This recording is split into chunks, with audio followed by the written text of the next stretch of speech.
বিসমিল্লাহির রহমানির রহিম।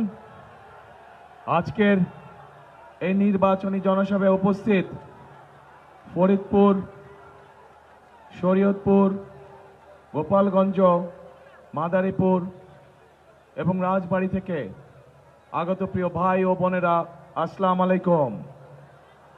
আসসালামু আলাইকুম। কেমন আছেন আপনারা? আলহামদুলিল্লাহ। প্রিয় ভাই বোনেরা, এই যে আমি আজকে আপনাদের সামনে এখন বক্তব্য দিতে উঠলাম, এই জায়গাটা একটু তারেক, এই জায়গাটাকে একটু ক্লিয়ার করে দাও, এই জায়গাটাকে ক্লিয়ার করে দাও। হ্যাঁ, থ্যাংক ইউ, থ্যাংক ইউ। এই যে আপনাদের সামনে বক্তব্য দিতে উঠলাম, এই বক্তব্য দেবার আগে আমরা যাদের হাতে ধানের শীষ তুলে দিয়েছে, প্রত্যেকটা মানুষ স্ব এলাকার সার্বিকভাবে এই সমগ্র এলাকার ফরিদপুর, গ্রেটার ফরিদপুর অঞ্চলের প্রত্যেকটা এলাকার বিভিন্ন সমস্যার কথা আপনাদের নেতারা আপনাদের সামনে তুলে ধরেছেন। শুনতে পেয়েছেন আপনারা সেটা? আচ্ছা, তা আপনারা ওনারা যে সকল দাবি দেওয়া দিয়েছেন এলাকার উন্নয়নে, নেতৃবৃন্দ আপনারা যারা ধানের শীষের প্রার্থী, দয়া করে একটু দাঁড়ান সামনে। শুধু ধানের শীষের প্রার্থী যারা, অনলি প্রার্থী যারা, সামনে আসেন, একটু স্কুলের অ্যাসেম্বলির মতন লাইন দিয়ে দাঁড়ান। হ্যাঁ, দাঁড়াও, লাইন করে দাঁড়া যাও। এই যে মানুষগুলো প্রত্যেকটি এলাকার জনগণের এবং এলাকার সমস্যার কথা বলেছে, ইনারা যেই সমস্যার কথাগুলো বলেছে, আপনারা কি সেই সমস্যাগুলোর সাথে একমত? কি ভাই, সকলে একমত? আচ্ছা, তাহলে এই মানুষগুলোর দায়িত্ব হচ্ছে যে আপনারা তাদেরকে নির্বাচিত করলে পরে ইনশাল্লাহ তারা এলাকার সমস্যার সমাধান করবে, তাই তো নাকি? কিন্তু সমস্যার সমাধান করতে হলে তো প্রথমে আপনাদের একটা দায়িত্ব আছে। কি সেটা? হ্যাঁ, শুনি না।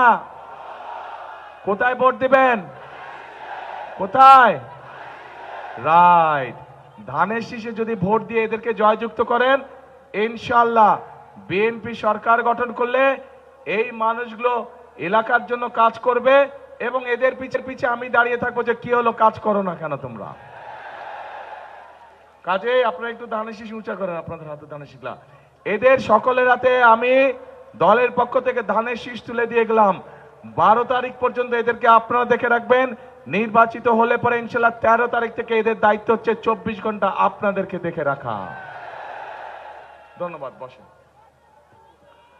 প্রিয় ভাই বোনেরা, একটু আগে এখানে আমাদের ফরিদপুরের নেতারা, ফরিদপুর জেলার নেতারা একটি দাবির কথা বলেছে, দুটি দাবির কথা মূলত বলেছে। এক, এই ফরিদপুর শহরে সিটি কর্পোরেশন করা এবং 2, ফরিদপুরকে বিভাগ করা। তাই তো নাকি? এটাই তো শুনলাম নাকি? ঠিক শুনছি? আচ্ছা, তাহলে আজকের এই নির্বাচনী জনসভায় আপনাদের সকলের সামনে আমি এতটুকু বলতে চাই, ইনশাল্লাহ বিএনপি সরকার গঠন করলে আগামীতে ধানের শীষ আগামী 12 তারিখে নির্বাচনে জয়যুক্ত হলে পরে বিভাগ গঠন করলে যদি এলাকার মানুষের উপকার হয়, বিভাগ গঠন করলে যদি মানুষের সমস্যার সমাধান হয়, তাহলে ইনশাল্লাহ জনগণের সেই দাবি বিএনপি পূরণ করবে। প্রিয় ভাই বোনেরা, অনেক সমস্যার কথা আমরা শুনেছি। এই সমস্যাগুলো আমি ভেবেছিলাম যে এত সমস্যা নেই, কারণ দীর্ঘ 17 বছর আমি দেশে থাকতে পারিনি। আমরা দূর থেকে শুনেছি প্রত্যেক এলাকায় বলে অনেক উন্নয়ন হয়েছে, কিন্তু যদি উন্নয়ন হয়েই থাকে তাহলে প্রার্থীরা কেন এত সমস্যার কথা বলল? তার মানে কি উন্নয়নের ফাঁকা বলি ছিল এতদিন? তাহলে প্রিয় ভাই বোনেরা, এখন সময় এসেছে আপনারা যে অধিকার ফিরে পেয়েছেন, যে অধিকার আপনাদের কাছ থেকে গত 1 যুগেরও বেশি সময় ধরে কেড়ে নেওয়া হয়েছিল, সেই অধিকার বাংলাদেশের মানুষ ফিরে পেয়েছে এবং সেই অধিকার আদায় করার মাধ্যমে, অর্থাৎ আগামী 12 তারিখে বাংলাদেশের মানুষ তাদের সেই উদ্ধারকৃত অধিকার প্রয়োগ করার মাধ্যমে দেশের মানুষ দেশের অধিকার ফিরে পাবে। কারণ আমরা যারা বিএনপি করি, আমরা বিশ্বাস করি যে এই দেশের বিএনপির সকল ক্ষমতার উৎস কারা? জনগণ হচ্ছে সকল ক্ষমতার উৎস, এবং এই দেশের প্রকৃত মালিক হচ্ছে জনগণ। কাজেই যখন দেশে জনগণের কাছে জবাবদিহিমূলক একটি সরকার থাকবে, জনগণের কাছে জবাবদিহি করতে বাধ্য একটি সরকার থাকবে, তখনই একমাত্র সম্ভব দেশের এলাকার মানুষের সমস্যার সমাধান করা, তখনই একমাত্র সম্ভব দেশকে সামনের দিকে এগিয়ে নিয়ে যাওয়া। এবং সেই জন্যই প্রিয় ভাই বোনেরা, এলাকার সমস্যা যেমন আছে, একই সাথে আরো বহু কতগুলো সমস্যা আছে, এবং সেগুলো সম্পর্কে আমরা আমাদের দলের পক্ষ থেকে পরিকল্পনা গ্রহণ করেছি যে বিএনপিকে বাংলাদেশের মানুষ 12 তারিখে নির্বাচনে দেশ পরিচালনার সুযোগ দিলে বিএনপি কি কি পরিকল্পনা গ্রহণ করবে যাতে করে এলাকার সমস্যার সমাধান হয়, যাতে করে দেশের মানুষের সমস্যার সমাধান হয়। প্রিয় ভাই বোনেরা, এই এলাকা একটি অন্যতম প্রধান সমস্যা হচ্ছে নদী ভাঙন। আমরা পরিকল্পনা গ্রহণ করেছি যে নদী ভাঙন যেভাবে হোক আমাদেরকে এটার মধ্যে প্রতিরোধ গড়ে তুলতে হবে, যাতে করে এলাকার মানুষের জমি জমা আমরা রক্ষা করতে পারি। কারণ বৃহত্তর ফরিদপুর এলাকা কৃষি প্রধান একটি এলাকা। এই এলাকায় পাট শিল্প আছে, যেই পাট শিল্পকে যদি আমরা সহযোগিতা করতে পারি, এই পাট শিল্পের সাথে লক্ষ লক্ষ কৃষক ভাইরা জড়িত আছে, এবং এই পাট শিল্পকে সহযোগিতা করার মাধ্যমে একদিকে যেরকম কৃষক ভাইদের সুবিধা হবে, একইভাবে আমরা দেশকেও সামনে নিয়ে যেতে পারবো। এই পাট রফতানি করার মাধ্যমে, বিভিন্ন পাটজাত দ্রব্য রফতানি করার মাধ্যমে আমরা দেশে বৈদেশিক মুদ্রা অর্জন করতে পারবো। প্রিয় ভাই বোনেরা, এই ফরিদপুরের চর অঞ্চলগুলো ধরে চল অঞ্চলগুলো নিয়ে প্রচুর পরিমাণের সোয়াবিন চাষ হয়, হয় না? হ্যাঁ, সোয়াবিন চাষ হয় কি? হ্যাঁ না না হয় না? এখানে সোয়াবিন চাষ হয় না, কম হয়। কম হয় কেন? ভুট্টা হয়, ভুট্টা চাষ হয়, রাইট? হ্যাঁ, ভুট্টা চাষ হয়। এই ভুট্টা চাষের সাথে বহু কৃষক এটার সাথে জড়িত আছে, যাদের পাশে আমরা দাঁড়াতে চাই, যাদের পাশে দাঁড়ানোর মাধ্যমে সেই কৃষক ভাইদেরকে আমরা সহযোগিতা করতে চাই। এবং সে কারণেই প্রিয় ভাই বোনেরা, আমরা সিদ্ধান্ত গ্রহণ করেছি যে বাংলাদেশে সকল কৃষক ভাইদেরকে আমরা একটি কৃষক কার্ড দিতে চাই, যেই কৃষক কার্ডের মাধ্যমে আমরা কৃষক ভাইদের কাছে যেই কৃষিজাত পণ্য উৎপাদন করে তার কাছে আমরা সেই ফসলের বীজ, সার, কীটনাশক, ওষুধ আমরা পৌঁছে দিতে চাই। অন্তত একটি সিজনের সম্পূর্ণ ফসলের আমরা পৌঁছে দিতে চাই, যাতে করে সেই কৃষক ভাই ধীরে ধীরে স্বাবলম্বী হতে পারে। প্রিয় ভাই বোনেরা, এই এলাকার বহু যুবক তরুণ আছে যারা শিক্ষার আলোয় আলোকিত, কিন্তু তাদের একটি সমস্যা আছে যে বহু মানুষের কাছে কর্মসংস্থান নেই। আমরা পরিকল্পনা গ্রহণ করেছি বাংলাদেশের প্রত্যেকটি এলাকা, প্রত্যেকটি জেলার বিভিন্ন রকম বৈশিষ্ট্য আছে, সেই বৈশিষ্ট্যগুলো পর্যালোচনা করে সেই এলাকার উপযুক্ত কি কি কলকারখানা তৈরি করা যায়, যে সকল কলকারখানা তৈরি করলে পরে সেই এলাকার মানুষের কর্মসংস্থান হবে, এবং সেভাবেই আমরা গড়ে তুলতে চাই। কৃষি এবং শিল্প দুটোকে আমরা গড়ে তুলতে চাই, যাতে করে প্রত্যেকটি এলাকার মানুষের কর্মসংস্থানের সুযোগ হয়, যাতে করে সেই এলাকার মানুষ আত্মসম্মানের সঙ্গে বেঁচে থাকতে পারে। প্রিয় ভাই বোনেরা, আমাদের পরিকল্পনার একটি অন্যতম আরেকটি অংশ আছে, সেটি হচ্ছে বাংলাদেশের সমগ্র জনসংখ্যার অর্ধেক হচ্ছে নারী। এই নারীদেরকে শিক্ষার আলোয় আলোকিত করার জন্য, এই মা বোনদেরকে শিক্ষার আলোয় আলোকিত করার জন্য দেশনেত্রী খালেদা জিয়া যখন দেশ পরিচালনার দায়িত্বে ছিলেন, সেই সময় তিনি ক্লাস 1 থেকে ক্লাস 12 অর্থাৎ ইন্টারমিডিয়েট পর্যন্ত মেয়েদের শিক্ষা ব্যবস্থা ফ্রি করে দিয়েছিলেন। প্রিয় ভাই বোনেরা, আমরা যদি দেশকে সামনের দিকে গড়ে তুলতে চাই, আমরা যদি দেশকে সামনের দিকে নিয়ে যেতে চাই, তাহলে এই অর্ধেক জনগোষ্ঠীকে আমরা পেছনে রেখে আমরা কোনোভাবেই সামনে এগোতে পারবো না। কাজেই এই নারী গোষ্ঠীকে আমরা অর্থনৈতিকভাবে স্বাবলম্বী করে গড়ে তুলতে চাই এবং সে কারণেই প্রত্যেকটি গৃহিণী কাছে আমরা খেটে খাওয়া প্রত্যেকটি মানুষ, প্রত্যেকটি গৃহিণীর কাছে আমরা ফ্যামিলি কার্ড নামে একটি কার্ড পৌঁছে দিতে চাই, যার মাধ্যমে প্রতি মাসে তাদেরকে সরকারের পক্ষ থেকে একটি সহযোগিতা প্রদান করা হবে। এবং আমরা বিশ্বাস করে এটি যদি আমরা বেশ কয়েক বছর চালু রাখতে পারি ইনশাল্লাহ, তাহলে বাংলাদেশের গ্রামে গঞ্জে শহরে খেটে খাওয়া পরিবার যেগুলো আছে সেই পরিবারগুলো ধীরে ধীরে অর্থনৈতিকভাবে স্বাবলম্বী হতে পারবে। এবং স্বাবলম্বী করতে পারলেই, পরিবারগুলোকে আমরা স্বাবলম্বী করতে পারলেই দেশ ধীরে ধীরে সামনের দিকে এগিয়ে যেতে সক্ষম হবে। প্রিয় ভাই বোনেরা, আমরা দেশের এই যে এখানে উল্লেখ করে গেছেন, আমাদের কয়েকজন প্রার্থী এখানে উল্লেখ করে গেছেন যে মানুষের স্বাস্থ্য সেবা নিয়ে মানুষ অনেক কষ্টে আছে। প্রয়োজনের সময় ডাক্তার পাওয়া যায় না, প্রয়োজনের সময় মানুষ ওষুধ খুঁজে পায় না। সেজন্য আমরা সিদ্ধান্ত গ্রহণ করেছি যে বাংলাদেশে বিশেষ করে এই যেই হাসপাতালগুলো আছে এগুলোকে তো আমরা মেরামত করব, এখানে ডাক্তারের ব্যবস্থা ইনশাল্লাহ আমরা করব, কিন্তু একই সাথে সমগ্র বাংলাদেশে আমরা হেলথ কেয়ারার নিযুক্ত করতে চাই। যেই হেলথ কেয়ারের কাজ হবে গ্রামে গ্রামে গিয়ে, ঘরে ঘরে গিয়ে নারী এবং শিশুদেরকে তারা চিকিৎসা সুবিধা দিবে। যে সকল চিকিৎসা সুবিধা ঘরে বসে দেওয়া যায়, ছোটখাটো অসুখ বিসুখ, যাতে করে মা বোনদেরকে কষ্ট করে হাসপাতালে আসতে না হয়, ঘরে বসেই তারা ওষুধ পাবে ইনশাল্লাহ, ঘরে বসেই তারা চিকিৎসা সুবিধা পাবে। এখন প্রিয় ভাই বোনেরা, আরেকটি কাজ আমরা করতে চাই। এই পুরো অঞ্চলের একটি অত্যন্ত গুরুত্বপূর্ণ প্রয়োজনীয় কাজ আছে, যেই কাজটি করলে শুধু যে কৃষক ভাইরা সুবিধা পাবে তা নয়, কৃষক ভাইদের পাশে সব ধরনের মানুষ সেই সুবিধাটা পাবে। কি সেটি হচ্ছে পদ্মা ব্যারেজ নির্মাণ করা।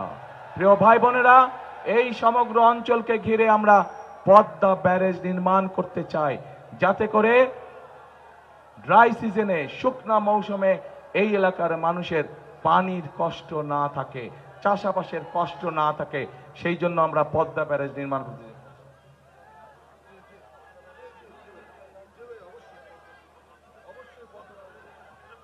এই পদ্মা ব্যারেজ নির্মাণের কাজে আমরা হাত দিতে চাই। আপনারা কি আছেন এই পরিকল্পনার সাথে? কারা আছেন দেখি হাত তুলে। পদ্মা ব্যারেজ নির্মাণে কারা আছেন? হ্যাঁ, আপনাদের সমর্থন ছাড়া কিন্তু আমরা পারবো না। অর্থাৎ জনগণের সমর্থন ছাড়া সম্ভব নয় কোনো বড় কাজ করা। জনগণের যদি সমর্থন থাকে ইনশাল্লাহ বিএনপি যে কোনো বড় কাজ করতে সক্ষম হবে। এখন প্রিয় ভাই বোনেরা, এই যে আপনাদের সামনে আমাদের দলের পরিকল্পনাগুলো যে তুলে ধরলাম, আপনারা কি মনে করেন এই পরিকল্পনাগুলো যদি কম বেশি আল্লাহর রহমতে আমরা বাস্তবায়ন করতে পারি তাহলে দেশের মানুষের ভাগ্যের পরিবর্তন হবে? আপনারা কি মনে করেন যে এই পরিকল্পনার কথা বললাম, কি মনে করেন দেশের মানুষের ভাগ্যের পরিবর্তন হবে? ইনশাআল্লাহ।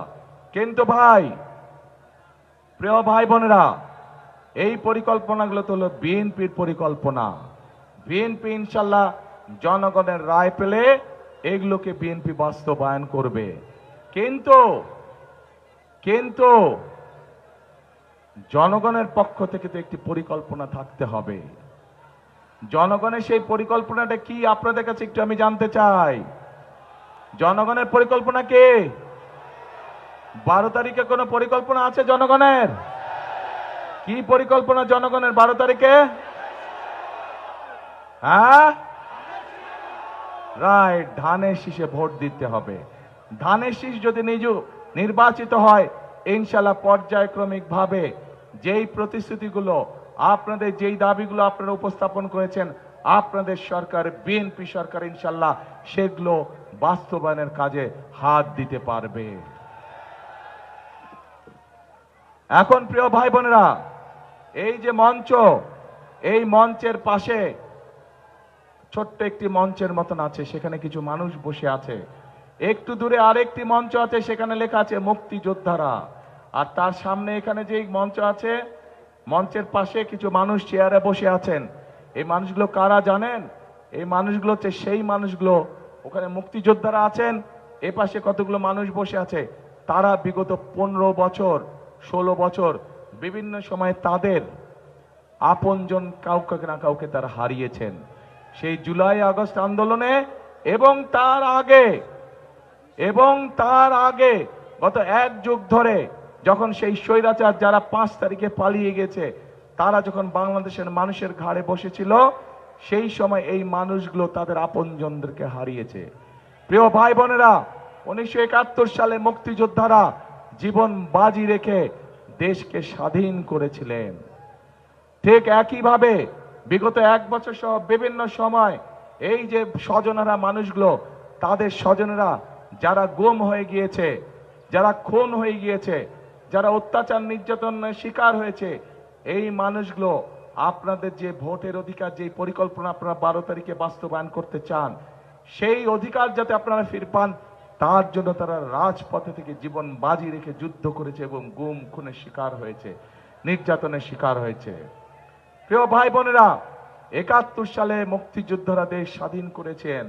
2024 সালের 5ই আগস্ট আমাদের ছাত্র জনরা রাজপথে আন্দোলনের সফল করার মাধ্যমে, স্বৈরাচারকে বিদায় করার মাধ্যমে সেই স্বাধীনতাকে তারা রক্ষা করেছে। এখন প্রিয় ভাই বোনেরা, এই যে মানুষের ভোটের অধিকার, এই যে মানুষের কথা বলার অধিকার যেটি আমরা ফিরে পেয়েছি, এটিকে কিন্তু ধরে রাখতে হবে। কারণ এইখানে প্রার্থীরা যে সকল জনগণের পক্ষ থেকে যে সকল কথা বলেছেন, জনগণের ভাগ্য পরিবর্তনের জন্য, এলাকার উন্নয়নের জন্য, এগুলোকে যদি বাস্তবায়ন করতে হবে, তাহলে একটু আগে যেটা বলেছি, আপনাদের সমর্থন ছাড়া কিন্তু আমরা পারবো না। আপনাদের সমর্থন থাকলে ইনশাল্লাহ যে কোনো কাজ আমরা করতে পারবো। কিন্তু প্রিয় ভাই বোনেরা, এখানে কিন্তু একটু কিন্তু রয়ে গিয়েছে। এই যে জনগণের স্বাধীনতা, জনগণের ভোটের অধিকার, জনগণের কথা বলার অধিকার, এর বিরুদ্ধে কিন্তু আবার ষড়যন্ত্র শুরু হয়ে গিয়েছে। এবং এই ষড়যন্ত্র কারা করছে? এই ষড়যন্ত্র যারা করছে তাদেরকে জনগণ একটি নামে ডেকে থাকে। জনগণের পক্ষ থেকে তাদেরকে একটি নাম দেওয়া আছে। কি নাম জানেন? গুপ্ত। জনগণ তাদেরকে গুপ্ত নামে ডাকে। কারণ জনগণ দেখেছে, যখনই সময় হয় এদিক তখন এক রূপ, আবার সময় হয় ওই দিক তখন এক রূপ। বিভিন্ন পরিস্থিতিতে বিভিন্ন সময় তারা রূপের পরিবর্তন করে। প্রিয় ভাই বোনেরা, এরা যে শুধু রূপের পরিবর্তন করে তা না, এরা দেখেন জনগণকে তারা কিভাবে অপমানিত করে। জনগণের উপরে যে তাদের মোটেও আস্থা এবং বিশ্বাস নেই, তার দুটো প্রমাণ আপনাদের সামনে আমি দিচ্ছি। প্রিয় ভাই বোনেরা, আপনারা নিশ্চয়ই প্রত্যেকটি মানুষ উপস্থিত দেখেছেন, 2 দিন আগে এই যে গুপ্তের দল, তাদের যে দলীয় এক নেতা, প্রধান নেতা আছে, সে একটি অত্যন্ত আপত্তিকর কথা বলেছে বাংলাদেশের খেটে খাওয়া মা বোনদের বিরুদ্ধে। দেখেছেন আপনারা? প্রিয় ভাই বোনেরা, আমার একটি প্রশ্ন আপনাদের কাছে, যে রাজনৈতিক দল, যে রাজনৈতিক নেতার চিন্তা বা আদর্শ হয়ে থাকে, তার দেশের খেটে খাওয়া মা বোনদের সম্পর্কে এরকম নোংরা চিন্তা হয়ে থাকে, তাদের কাছ থেকে কি আমরা ভালো কোনো কিছু আশা করতে পারি? তাদের কাছ থেকে কোনো ভালো কিছু আশা করতে পারি না। এবং এটির প্রমাণ আমরা 1971 সালেও দেখেছি। 1971 সালে তাদের বিতর্কিত ভূমিকার জন্য বাংলাদেশের লক্ষ লক্ষ নারী, লক্ষ লক্ষ মা বোনেরা তাদের সম্মান হানি হয়েছিল। কাজে প্রিয় ভাই বোনেরা, এদের কাছ থেকে আপনাদেরকে সতর্ক থাকতে হবে। এদের ব্যাপারে জনগণকে সতর্ক রাখতে হবে। তারা মুখে বলবে একটা, কাজ করবে একটা। যাদের নিজের দেশের মানুষ সম্পর্কে মিনিমাম যারা সম্মান করতে জানে না, নিজের দেশের মা বোনদের সম্পর্কে যাদের মিনিমাম সম্মান নেই, তাদের কাছ থেকে আর যাই হোক আমরা কোনো ভালো কিছু আশা করতে পারি না। ঠিক একইভাবে প্রিয় ভাই বোনেরা, তাদের আরেক নেতা আছে, সেই নেতা তাদের দলীয় কর্মী সমাবেশে বলেছে যে 12 তারিখ পর্যন্ত তার দলের নেতাকর্মীরা জনগণের পা ধরে থাকবে, 13 তারিখ থেকে জনগণ বলে তাদের পা ধরবে। তাহলে এবার বুঝেন তাদের চিন্তা চেতনা কেমন ধরনের। অর্থাৎ জনগণকে তারা 12 তারিখ পর্যন্তই দেখে রাখবে, 13 তারিখ থেকে তারা এমন পরিস্থিতি তৈরি করতে চায় যেখানে জনগণের নাভিশ্বাস উঠে থাকবে। অর্থাৎ জনগণের প্রতি তাদের কোনো আস্থা, কোনো বিশ্বাস নাই, জনগণের শক্তিতে তারা বিশ্বাসই করে না। প্রিয় ভাই বোনেরা, আমরা বিভিন্ন পত্র পত্রিকা সহ বিভিন্ন জায়গায় বিভিন্ন খবর দেখছি। কি সেই খবর?